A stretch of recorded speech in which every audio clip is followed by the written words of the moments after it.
When we look at the body of Christ today, sadly, we see a body that is significantly divided from one another. Christians are not talking to other Christians. Christians are breaking fellowship over the most minute matters. But the question remains, why is the body of Christ so divided? And how do these divisions actually happen? But more importantly, what can we do as the body of Christ? What can we do as individual Christians to make sure that the body of Christ is more united and not divided? That's coming up today on The Beat.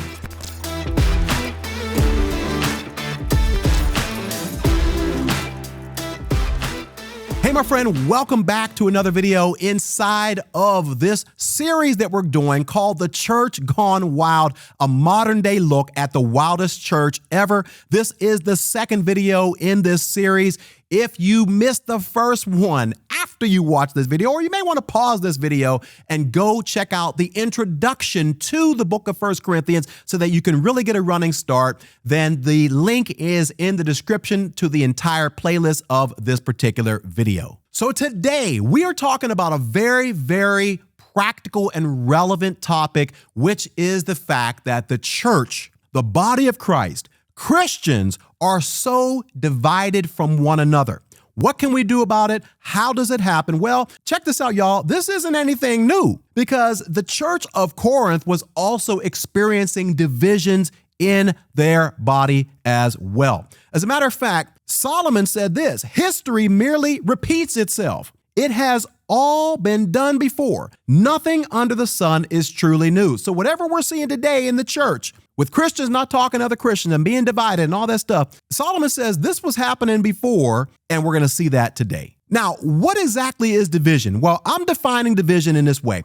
When we choose to break fellowship with someone because of a difference of opinion over secondary issues. Y'all, this is what's happening in the church. This is the reason why, in many cases, the church or even individual Christians do not have the power that we're supposed to have as believers, because instead of us being united, we are divided, and we're dividing over secondary issues that are not even the most important issues to the Christian faith. And sadly, many of us are actually going as far as breaking fellowship, not even having communion, or even having a conversation, or even having a relationship with people who see things differently than us. So because this was happening in the city of Corinth, Paul is appealing to them in chapter 1, verse 10. He says, I appeal to you, dear brothers and sisters. Let's just stop right there. By using the term or the phrase brothers and sisters, Paul is reminding them of the familial relationship that they are supposed to have.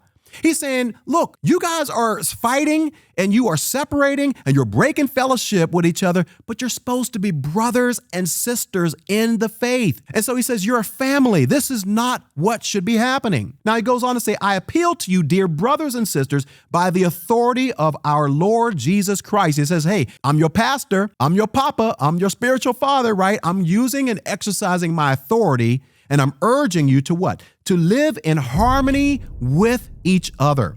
Let there be no divisions in the church. Rather be of one mind, united in thought and purpose. So the first thing I want to do in this video is I want to look at what were the things specifically that were dividing the church at Corinth. And then we're going to bring it a little bit further close to home. And we're going to look at some of the things that are dividing the church, capital C, today. The first thing that we see that was dividing the church at Corinth is what we call a party spirit. Now, this is what's going on in the church today, too, but we won't get to that a little bit later. All right. Now, I define a party spirit is when we show unequivocal allegiance to another person or a party, right? This was a common practice in the secular world, as different philosophers would have schools of philosophy, and their apprentices boasted in their connection with these great philosophers, right? So you might be like, oh, well, I know this person, I know that person, and we boast because we have a connection with somebody who's famous. And that was basically what was going on in the Corinthian culture, and that was slowly creeping in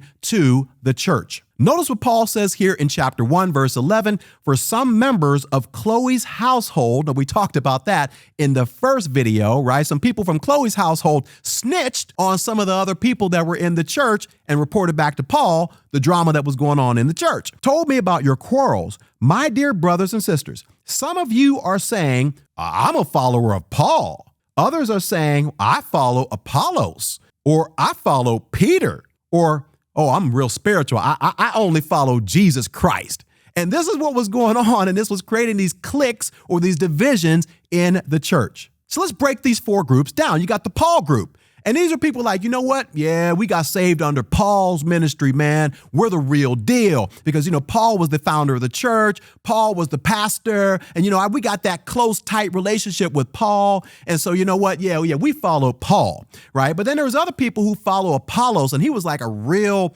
great speaker, an eloquent speaker. He was really, really educated, probably smarter than Paul. And so there was another group that they took pride in the fact that they followed Apollos. They were like, hey, no disrespect to Paul, but Apollos is a better speaker.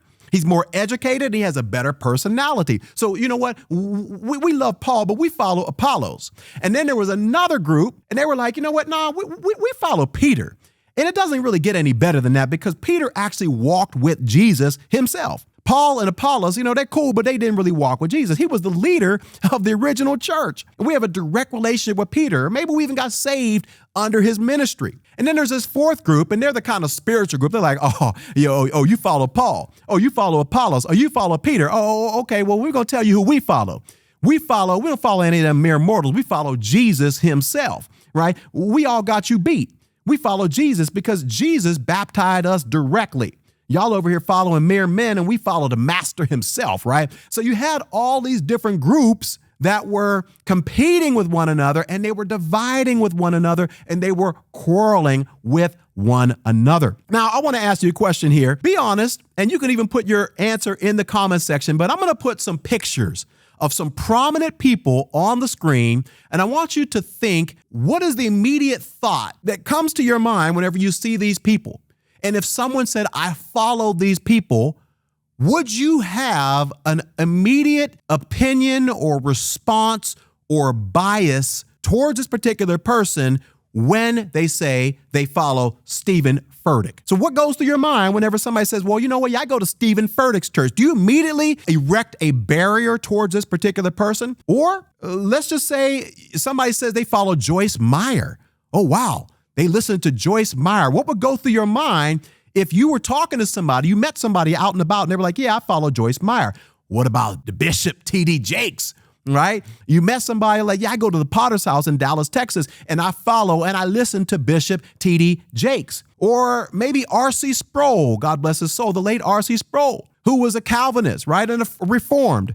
What would go through your mind if somebody said that they follow his teaching? So we have these biases that immediately are erected when people claim that they are learning or they're getting their understanding from a particular pastor or preacher.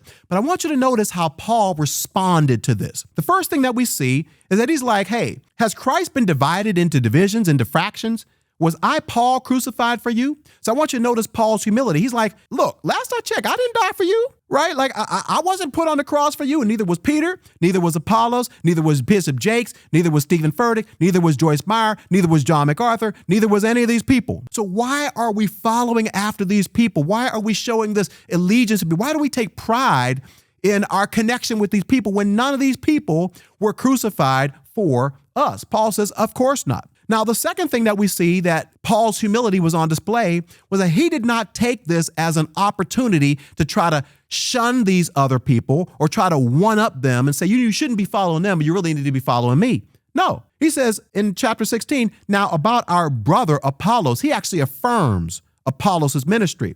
I urged him to visit you. So he wanted him to come with the other believers, but he was not willing to go right now. He will see you later when he has the opportunity. So Paul is affirming these other leaders, not putting them down. But the third thing that we see is that Paul did not keep a running count of all the people that he baptized, people that were saved under his ministry, people that followed him, people that supported him, and all this and that. He says, I thank God that I did not baptize any of you except Crispus and Gaius. For now, no one can say they were baptized in my name. Oh, yes, he says, I also baptized the household of Stephanas, but I don't remember baptizing anyone else. So it wasn't for Paul to go around and keep a running count of how many followers he had compared to how many followers Apollos had and Peter had. Now let's get into the more practical question that we want to look at in this video, and that's the fact, what is dividing the church today? And I believe there are three main things, if I had to point them out, that are creating all sorts of divisions. And as I go through this, I really want you to be honest with yourself and ask yourself the question, am I buying into any of these things? Am I allowing myself to be used as a tool of the enemy to create more separation and division in the body of Christ? The first thing, and I'm just going to go straight with it, is political differences. So you got some people, and they are really, really serious Republicans. And they're like, hey, they got the Trump hat, they got the Pence hat, they got all the paraphernalia, they got signs in their yards, they got everything, right? And then you got some people, they're all about Biden, and they're all about Hillary Clinton, Obama, and all this stuff. Let me just ask you a question. Do you have a Jesus hat? Do you have a Jesus sign? Do you have a Jesus bumper sticker? Are you able to have fellowship with someone who maybe they voted differently than you? Or do you write them off as not even being a Christian because they didn't vote the way you think they should vote? You're allowing political differences. Look, you can disagree on politics, but think about this, y'all. Is that enough to actually choose to break fellowship with your neighbor, with somebody in your neighborhood or somebody in your church simply because there are certain things that they value that particular politician stands for that maybe aren't as valuable to you? The second thing that I believe that separates us and creates divisions today is what I'll call racial differences or racial prejudices. Now, nowadays, nobody wants to be considered a racist, right? Everybody wants to be like, no, I reject that. But racism is really whenever you see your race as being superior to another race. So let me just throw this out there, and I'm going to let this sit with you, and I want you to be really honest with yourself. How would you feel if your daughter, or your son for that matter, married somebody outside of their race? Would you be comfortable with that? Or would there be something in you that would say, just a little bit, just something in you that would say, I don't want my daughter marrying him because in doing so, she's marrying down a level. She needs to be marrying somebody of our race, because our race is superior, right? Or maybe you're like, well, I don't want my son marrying somebody who's white or whatever it is because we're better than them, or we don't want to share what we have with that race. These are the things that are separating us today, racial differences. But here's the third one. I think this is a huge one, theological differences. You got Christians who are arguing over things like baptism. Do we baptism by sprinkling or by immersion?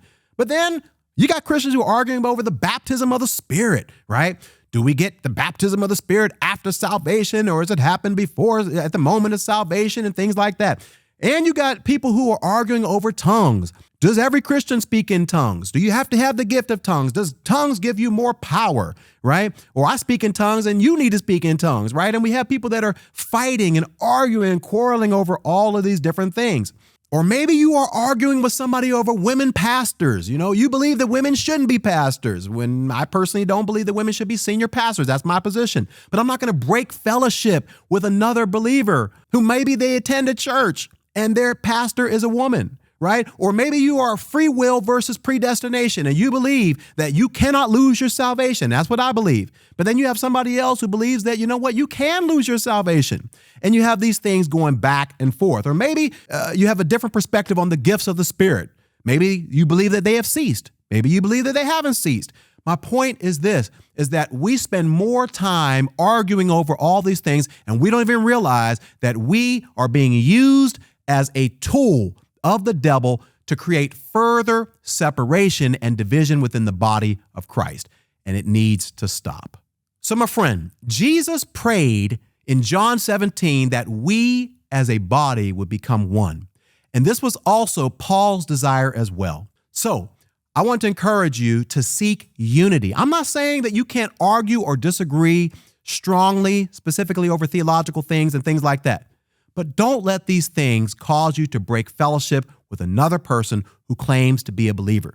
So that's it for today, guys. If you're looking to go deeper in your walk with God, I have an online course called the Bible Study Toolkit that will help you go deeper as it relates to how to study the Bible. We also have resources inside of our online community. A link is in the description below. Also, if you've missed any videos in this series, I'm going to put a link to the playlist to this entire Church Gone Wild series. Stay tuned for the next video. You're not going to want to miss it. I'll see you then. Bye for now.